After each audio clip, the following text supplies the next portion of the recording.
But from the US, Dr. Deena Emera, she is a evolutionary geneticist, teacher, and author of A Brief History of the Female Body, an evolutionary look at how and why the female form came to be. Dr. Deena is also a senior scientist at the Center for Reproductive Longevity and Equality at the Buck Institute of Aging. So yeah, that was a bit of a mouthful.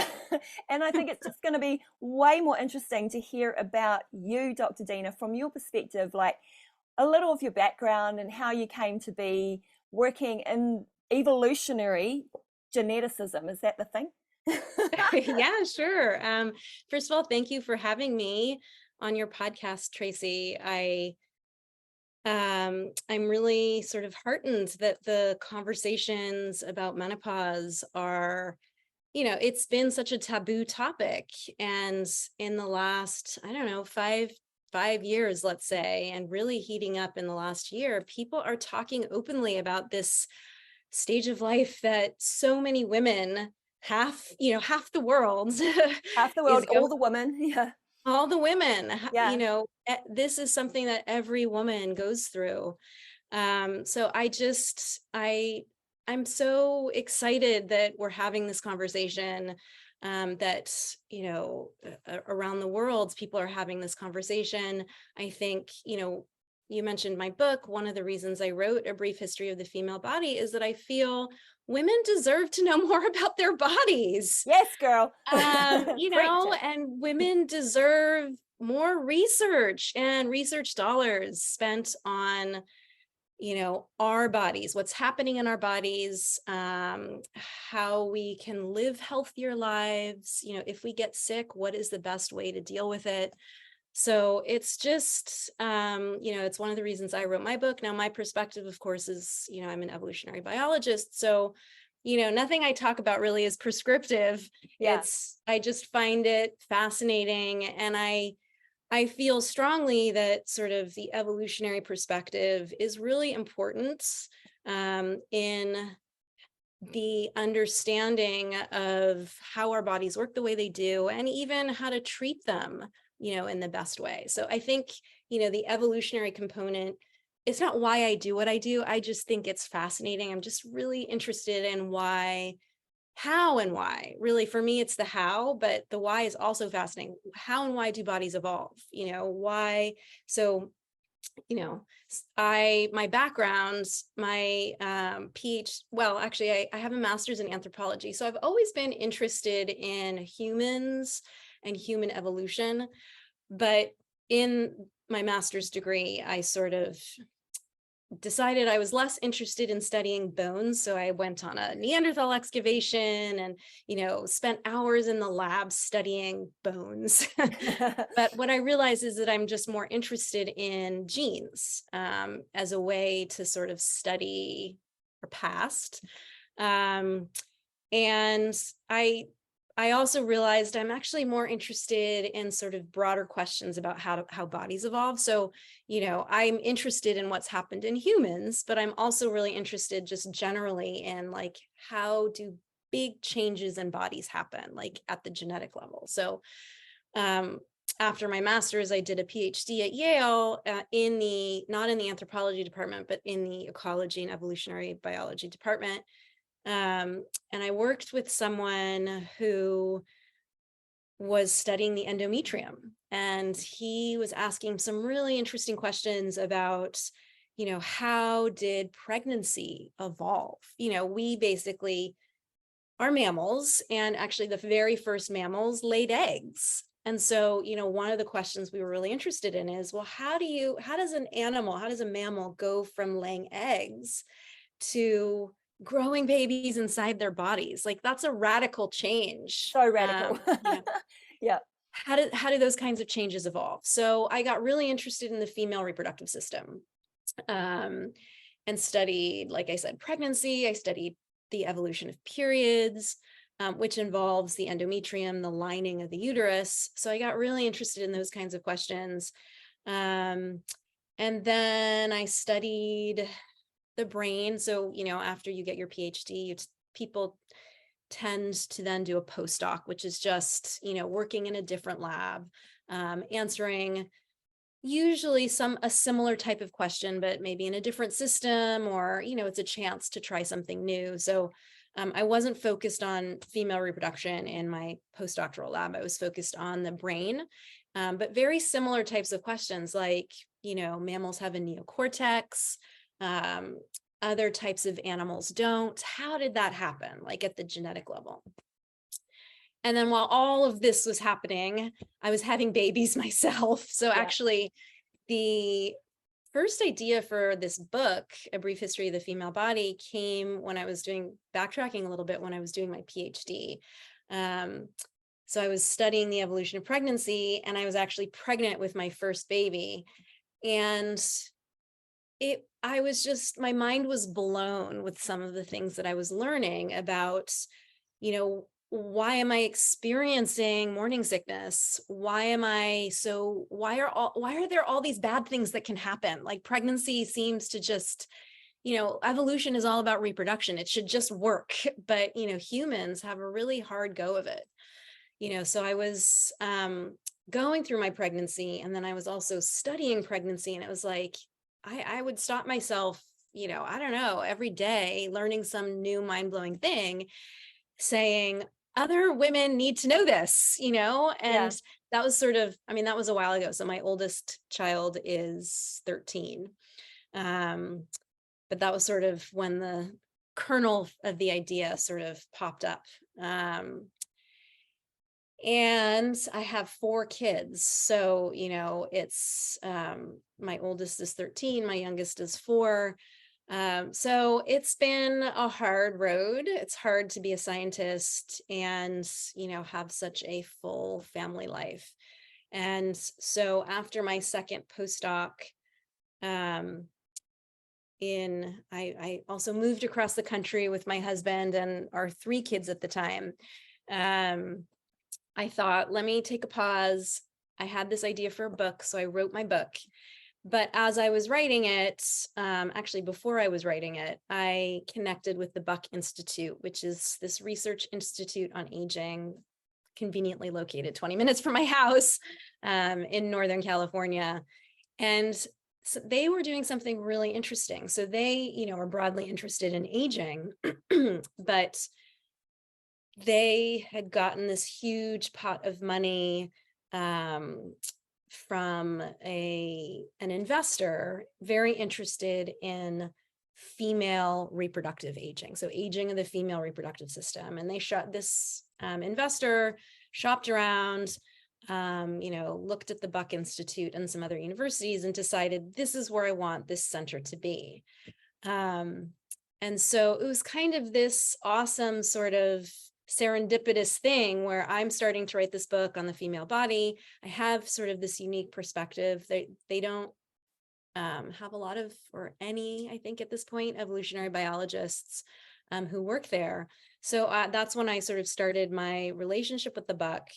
And I am soon going to be starting, the process of research is very slow and you have to find money, but I'm looking for money to study not so much the evolution of menopause, but I'm very interested in how other animals have solved problems that humans have. So, there are some species of whales, for example. There are some species of whales, we'll probably get into this, that experience menopause the way we do. I'm actually more interested in the species that have very long lifespans, but don't experience menopause. Yeah. So bowhead whales, as an example, live until they're 200, let's say.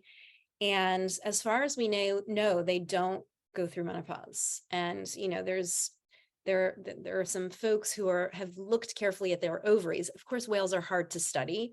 They're hard to follow.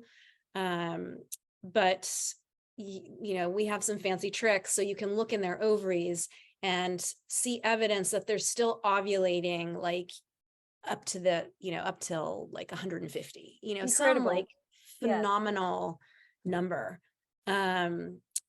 which I think is really not just intellectually, I'm interested in that, But also that, species like that could hold, the answer for perhaps extending reproductive longevity in humans, which, a lot of people have strong opinions about. But,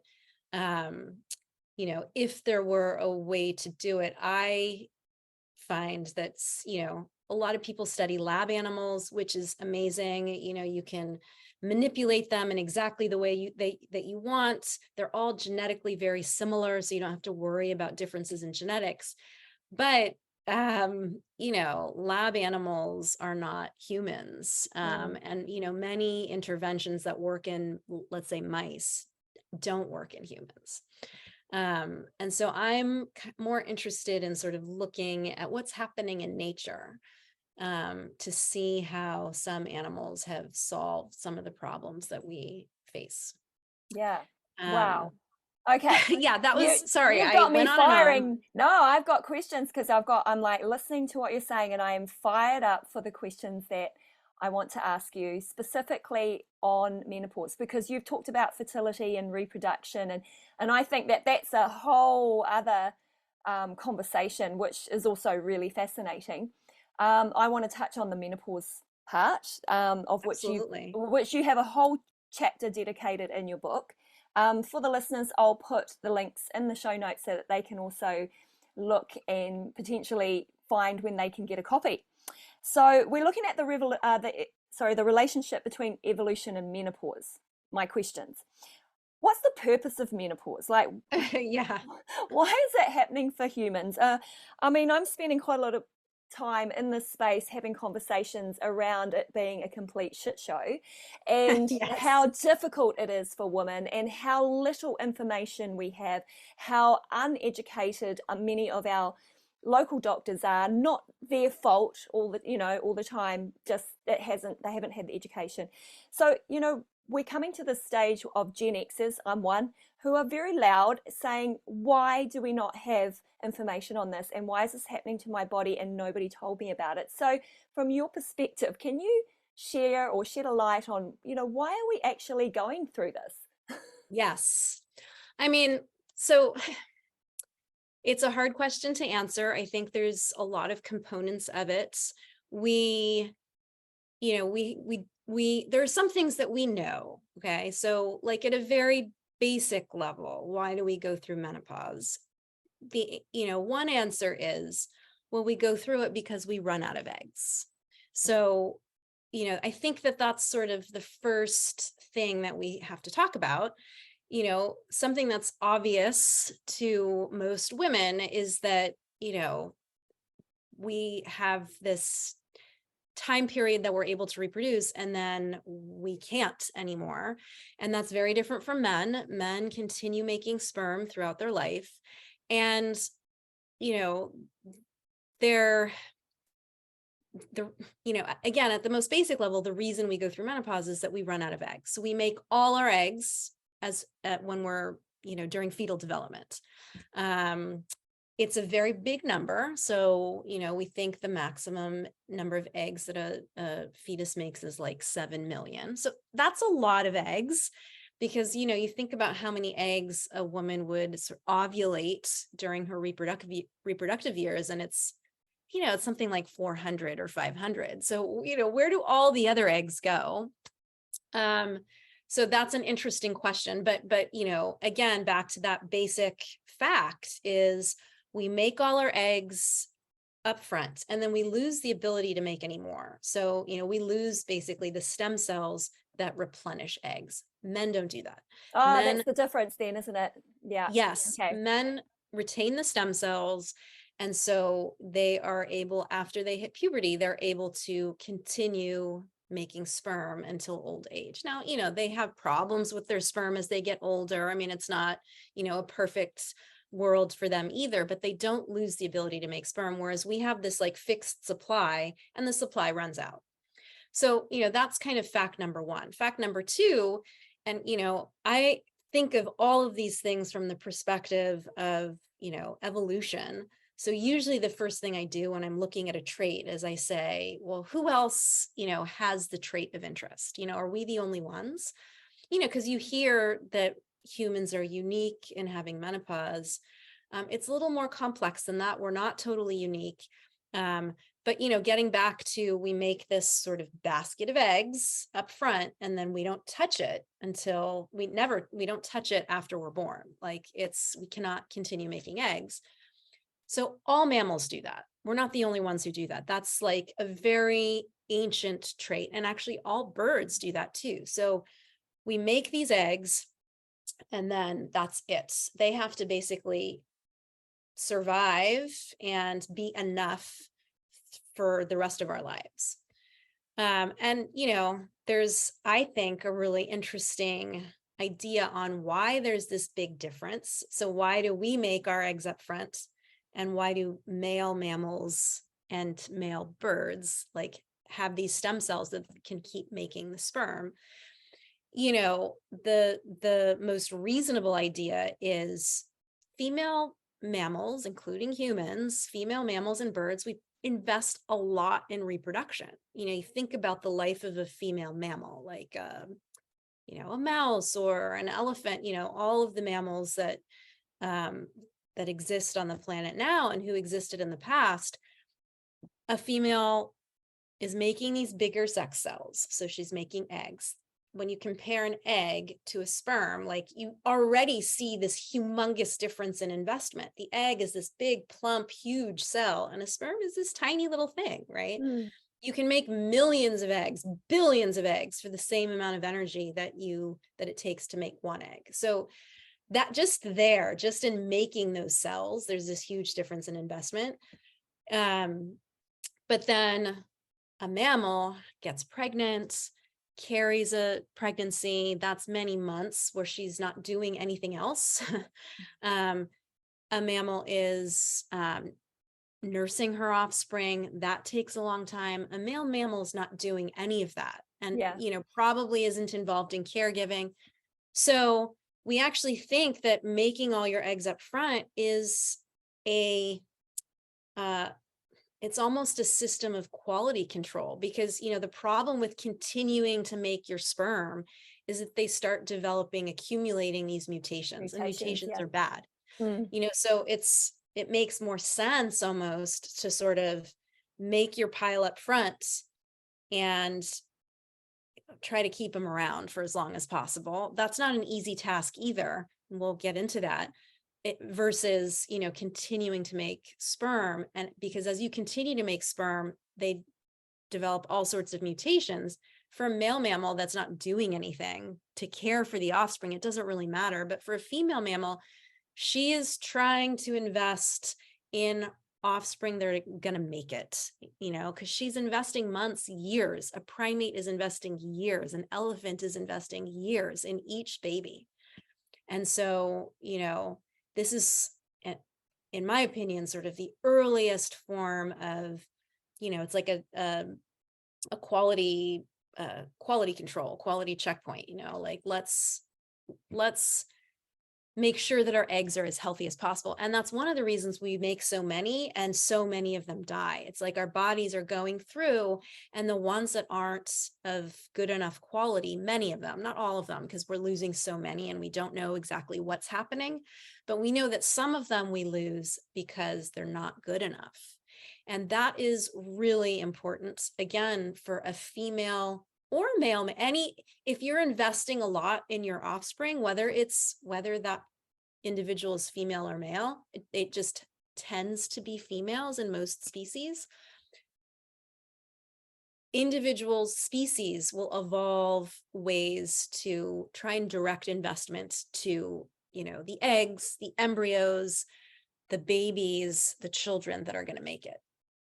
Okay, so sorry, I know I'm sort of going off on all these tangents, but these things are important when you try and understand menopause in our species. So basically, any female mammal that lives a very long time will go through menopause. So in that sense, it is not totally unique to our species, and animals in captivity often will live beyond their egg supply. But in the wild, so it's a great way to think about this is in chimpanzees. So I in was the going to wild. ask about that. It was right on the tip of my tongue. What about primates? They're the closest thing in DNA to us. Do they have the same experience?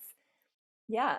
Yeah. So, chimpanzees are great because they're our closest primate relatives. They go through menopause at 50. The reason we tend to not think of it as menopause is that most of them they're not even living to that age in the wilds. So in the wild, most chimps will die in their 30s, 40s, maybe some in their 50s, but they're not living very long beyond the age of menopause. So it's not actually menopause that's so surprising in our species, because any animal, any female mammal that lives long enough will run out of eggs eventually. So what's unique in humans, like looking at the primates, is that we live so many years beyond menopause. And so that's the big question in primates is,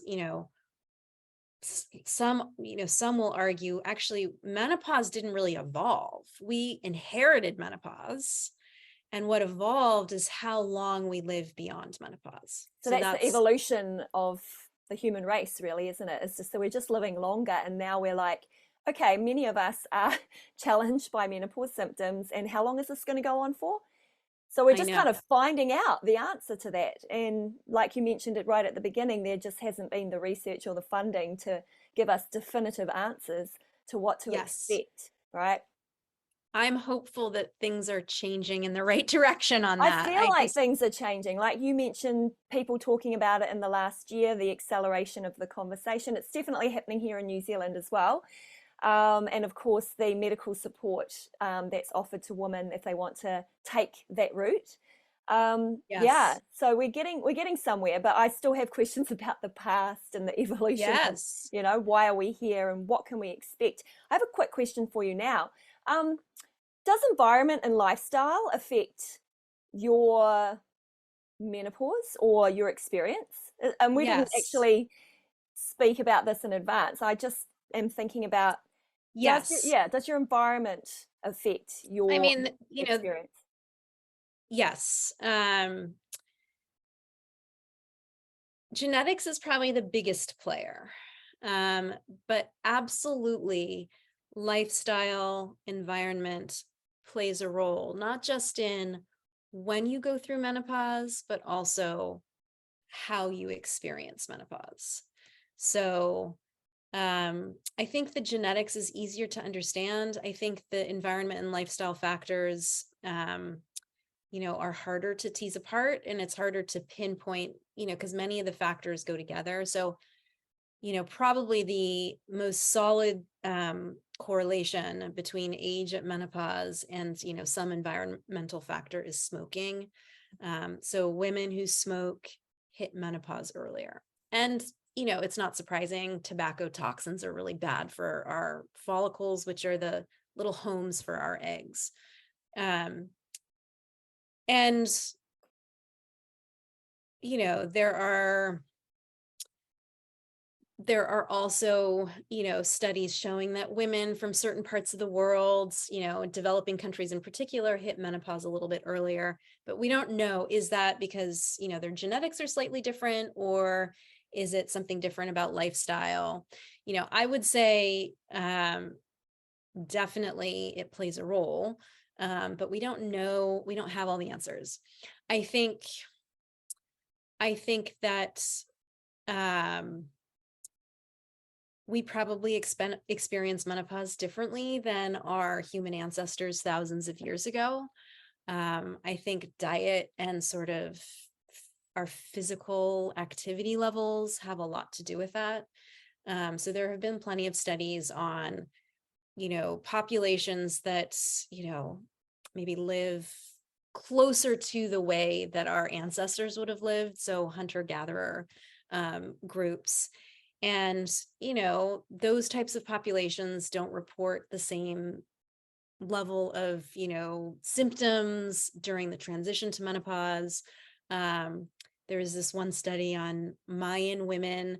So, their estrogen levels go down at menopause. Of course, their bone mineral density goes down, but they don't seem to experience more fractures.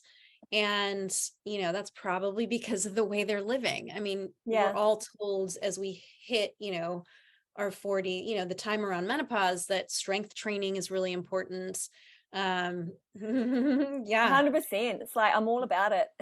Yes. Yeah. And, those Mayan women are still, they're still lifting heavy things, and Yeah.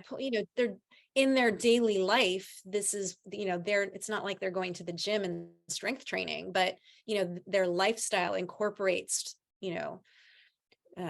using their muscles and all of that into their daily life. So I certainly think that the way we're experiencing menopause now is different than how it would have been experienced from by our ancestors, for sure. Yeah. So, talking about our experiences in menopause being different, what about your mum's menopause? Have you ever had a conversation with your mum about her menopause? Because I don't remember having a conversation, but I distinctly remember thinking back and reflecting on her experience. I could see it in front of me, but had no idea what it was. How about you? Yeah, that's a great question. My mom, my goodness, I was older when my mom was going through menopause, because she had me when I was quite young. When she was quite young, excuse me, she was in her early 20s. So I do have memories of, her sticking her head in the freezer, the hand Yeah. fans. But it's interesting, even though I was older, I mean, I must have been in high school, or, I was old enough to understand what was happening, but we didn't talk about it. And I don't know if that was cultural. So my family is Egyptian. So, I was born and raised in the US, but, my mom grew up in Egypt. And so there are some interesting cultural differences, and I'm not sure if that's one of them. But we did not talk about it. It was not, other than my observations. I remember, I have a very distinct memory of her just being so emotional one day and just lying in bed and crying. And that was so unlike her. She's such a strong go-getter, like no nonsense woman. And I remember not knowing what to do, not understanding why. But now looking back, I think that must have been, all the hormonal chaos that she was experiencing. But no, there was no conversation. And, I'm 45 now, so it hasn't started for me yet.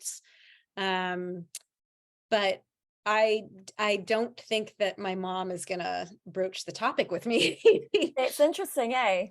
Because I never had a conversation with my mum either, and I remember very similar symptoms and scenarios that you described. And it's only because I'm now talking about my menopause all the time, like 24/7, that my Yeah. mum is totally behind it and she wants to talk about it. And she shares, podcast episodes with her friends to share with their daughters. So it's That's fantastic. it is fantastic, but in hindsight, it's like I just wish that when we had the period talk, we had the perimenopause talk as well. Just the whole conversation. So, leaving out some of the important chapters is not serving us. Yeah. So, I mean, it's so interesting. Really, menopause is sort of the equivalent of puberty. puberty. And there is this celebration, even in my culture, like there's this celebration around your first period.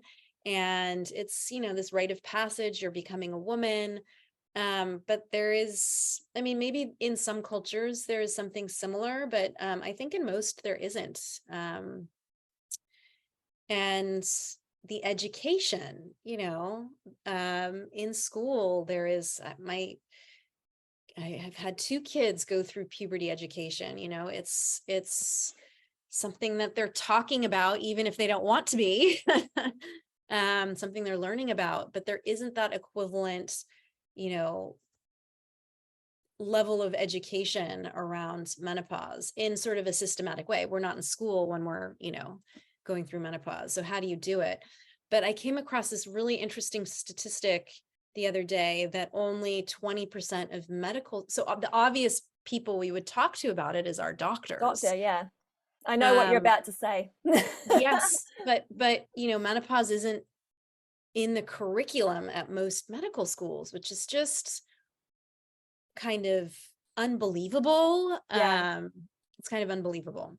Yeah. I again, like going back to like, I am heartened. I think that, things are changing. And I think, people like you and other women who are vocal, very vocal about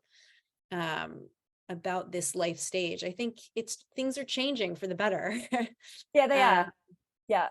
So I'm part of But a collaborative here in New Zealand. We're about 10 women across different industries, and we've come together to sort of pull together some content and information to present to our government and our health initiative here in New Zealand to ensure that education is improved around this topic, and also, just support in the workplace. So we're all working behind the scenes to really shift the needle for women in New Zealand and the support that they require around menopause, because we've had enough. I mean, I think that's fantastic. And, yeah. Women, it's just not fair, right? Career-wise, like for me, I've been having kids for a long time. So, it wasn't that I was so old when I started, but I had my last kid at 40. And so I'm in this unique, and it's not me, it's not unique. Like, women are having their last child later and later. Yeah. I had my son at 42. Yes. So, you know what I'm talking about. And so, you quickly go from, and they know how to take good care of us at the the OBGYN offices when we're having a baby. They know what to do. And we're having all the right conversations. But, the shift happens kind of quick for women who are having babies in their 40s. All of a sudden, you're breastfeeding your child, and then you're experiencing hot flashes, and it's just so fast. Yeah. You're also, going through this really emotional, physical, chaotic time while you have these young kids. Yeah, this was my experience exactly. I mean, nobody has expressed it on a podcast episode previous to you about that real challenge when you have a child in your 40s and how it almost feels like your hormones never quite recover before they go into perimenopause, or you'll start to notice the little symptoms if you know what to look out for. But we don't get that information, and therefore you just feel like, it's because I'm an older mother that I can't deal with this as easy as the first or the second one. So it was really, I feel like our hormones really aren't resetting to that level pre-pregnancy. You are going to struggle. It's going to be challenging, and lots of women are having children in their 40s, and I think that actually needs to be part of the conversation, which is, hey, look, something to take into consideration. This is going to happen. Yes. Yeah. The only question at my last doctor's appointment, the only question I was asked was, do you still get your periods? Yeah. That was it. I mean, that was the extent of, the conversation about perimenopause. Yeah. And yeah, it's a hard decade for women, especially if you have young kids, and especially if you're also thinking about your aging parents. It's like, we're sandwiched between, these two generations, and we're also, hormonally going through a lot. I'm just going to give it that word, stress. We're still, sandwiched between everyone, and trying to also build on our careers. It's like, I just have to applaud women going through this stage of life, holding it together. Many of us not holding it together, but supporting one another anyway, because we understand how challenging it is. And we'll come through it, and it'll be amazing. I have a question, and I don't actually know if you'll be able to answer this, but I'm really curious as to your perspective. As our lifespan increases, will our reproductive system adjust? Yeah, that's a great question. A lot of people, so the age at menopause has really not budged a lot. as opposed to lifespan, which has. I mean, lifespan has increased. I think the numbers are a little bit misleading on lifespan. You know, like you'll hear, oh, you know, people used to live, you know, into their 40s a century ago, and now it's, you Yeah. know, into their 80s. You know, the problem with that is these are averages, and a lot of kids used to die young. Yeah. So it's misleading. It's not like most people used to live until 40 and, you know, a century ago, and now people are living into their 80s and 90s. It's, you know, life expectancy has gone up, but a big reason for that huge bump in number is that less kids are dying. And so that is one, you know, because of, you know, vaccines and antibiotics and, you know, modern medicine has definitely, you know, bumped up life expectancy, but people have been living longer lives actually for a long time. It's not just this phenomenon of, you know, the last 100 years. And there's all sorts of analyses and evidence that it's really been, we don't know exactly when our longer lives evolve, but this is like a deep part of human evolution. It's, you know, tens of thousands of years, maybe hundreds of thousands of years, maybe even longer than that. And of course, it didn't happen overnight. But going back to your question, age at menopause hasn't changed that much. But you know, people have this misconception that humans aren't still evolving, or you know, I'm not sure what people think about that. You know, because of modern medicine. Oh, you know, evolution isn't still happening because, you know, medicine is letting everyone survive. But evolution and natural selection, if you remember the term from, Yeah. you know, biology class, it's not about survival, really. It's about reproduction. It's about who is having more kids. And there are some people who are having more kids. And, you know, if that's a trait that is encoded genetically, in theory, the age of menopause could change. And actually, there was a study from, I want to say 10 years ago, that took this, there's this big data set. It's called the Framingham Heart Study. And they followed women. It started in like the 1940s, and they've been following women, you know, over generations, and asked this specific question: are humans still evolving? And of course, this is a tiny subset of the human population, but what they found is it is.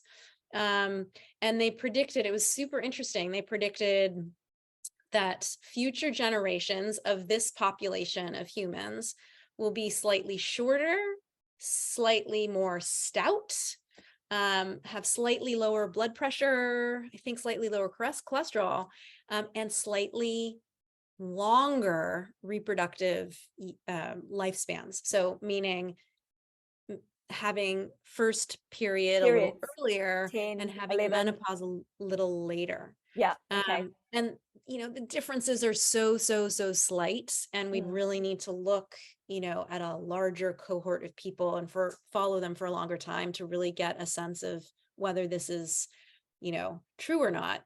But it's absolutely possible. It's just, you know, we're looking at such a small window of all of, you know, all of the time that humans have been on the planet and all of the time that animals have been on the planet. This is like a tiny little blip, you know, so it's not that surprising that, you know, if you saw the age of menopause changing, that it would be super slight, because this is just a tiny window in time.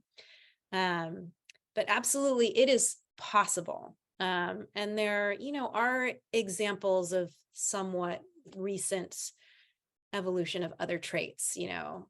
So possible, yes, maybe some evidence of it. Certainly nothing that's gonna, you know, be obvious in our daughters' lifetimes or our granddaughter. You know, Okay. I mean, you know, these changes are very small, like a month difference, Right. perhaps, you know, over a couple generations. Okay. Um, Definitely possible, though. I mean, the age of menopause, like I think I mentioned earlier, is mostly genetically determined. Like, it's the age that your mother experienced menopause is going to be, pretty close to when you're going to experience menopause. Now, of course, environment and other factors are playing a role. Like Um, surgery. like So surgery. very hard to Yes. figure out when you're going to go into menopause if your mum has a surgical hysterectomy or oophorectomy, right? Yes. So And yeah, many women have those yeah, surgeries. it's So really quite yes. common. Yeah. One last thing on genetics and age at menopause. There are some really cool, big studies on trying to find associations between places in our genomes and the age that women experience menopause.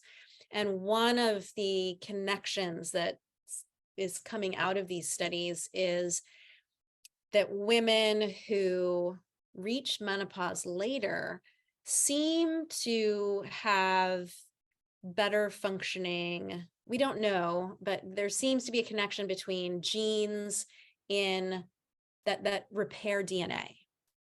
Okay. So, our eggs and other cells in our body become damaged over Yeah. time. I mean, that's just a fact of life, a fact of aging. And there seems to be this connection between a later age at menopause, because there is variation in age at menopause. Some Hmm. women don't go through menopause until they're 60. That's not that common, but it's there in the human population. There are some women that just reach menopause much later. And one of the reasons we think that is the case is that their bodies perhaps are repairing the DNA of their eggs more effectively. And so those eggs aren't being weeded out as eggs that aren't good enough to ovulate.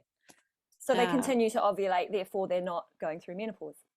Exactly. Like if you can keep your egg supply healthy for longer, then you will go through menopause later because you haven't. I mean, we go through menopause not when we run out of eggs, but when we don't have enough eggs anymore to produce enough hormones to maintain our cycles. Yeah, because we just want the hormones. Yeah. Because then life would be good if we just keep the hormones. Yeah. Yes. And that is, obviously one solution of keeping the hormones around is, taking hormone replacement therapy. But there's definitely a movement of scientists like, at this Buck Institute, Center for Reproductive Longevity and Equality that I'm part of, trying to understand ways of keeping our ovaries healthy for longer so that they're, we're being exposed to our own natural hormones, Yeah. basically. Sounds amazing. Yes. Mm. So you wouldn't Very take a keen. patch, Yeah. you would, maybe have some intervention or, the possibilities are, we don't know all of the possibilities yet. And it's like in a hot, active area of research. But I think the goal would be, is there a way to keep our ovaries and the eggs within them healthier for longer so that we're just naturally continuing to produce those reproductive hormones that keep us healthy. I mean, we know that after menopause, I'm sure you've talked about this on your podcast. We know that once estrogen levels wane, women experience, not just bothersome symptoms, but also, their risk for so many diseases Yeah. Health goes way challenges. up. Yeah. I'm going to wrap up today's interview, which has been fascinating. And now I'm also putting a pin somewhere in my head that says follow up on that study around maintaining your ovaries for the future. So I'll come back to you on that one. But you did write a really great article for the Boston Globe. I'm just going to quote you here. There is one thing I'm certain of from my studies of the animal world as an evolutionary biologist. Women won't stop fighting for control over their bodies and will continue making reproductive choices no matter the obstacle. Can you just give us one last insight based off that quote? And yeah, my work here is done. Sure. I mean, I was inspired to write that article after the overturning of Roe v. Wade in the US. I wasn't going to say anything, but yeah, thank you. And really, I try and stay out of the politics.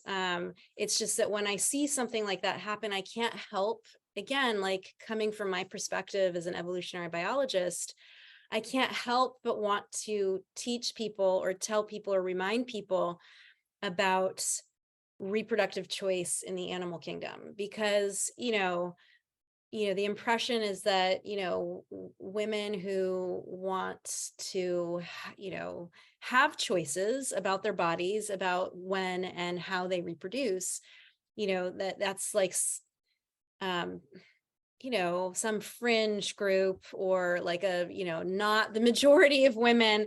And it's not just the majority of women. I guess my point of the article is that reproductive choice is like incredibly, it's like the core of our biology, not just human biology, but it is the core of mammalian biology, female mammalian biology.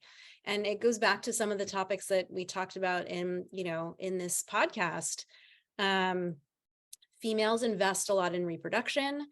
And so our bodies and our brains have evolved many, many different strategies for choice, and at different levels. So not just like choice of which embryo to keep, as an example, and our bodies actually do that naturally. There's like this natural quality control of embryos that's happening, but at many different levels. The choice of who we want to reproduce with, the choice of which egg.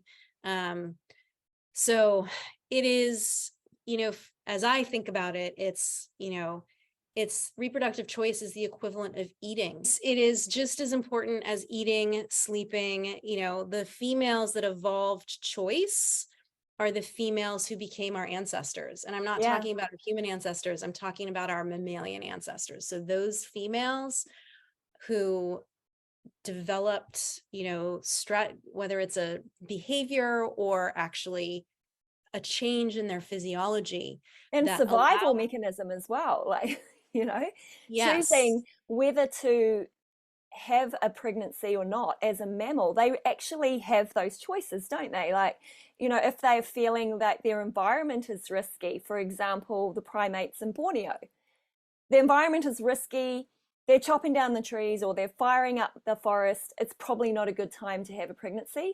That is like a natural choice, isn't it? Absolutely. Just the choice of when to go through puberty.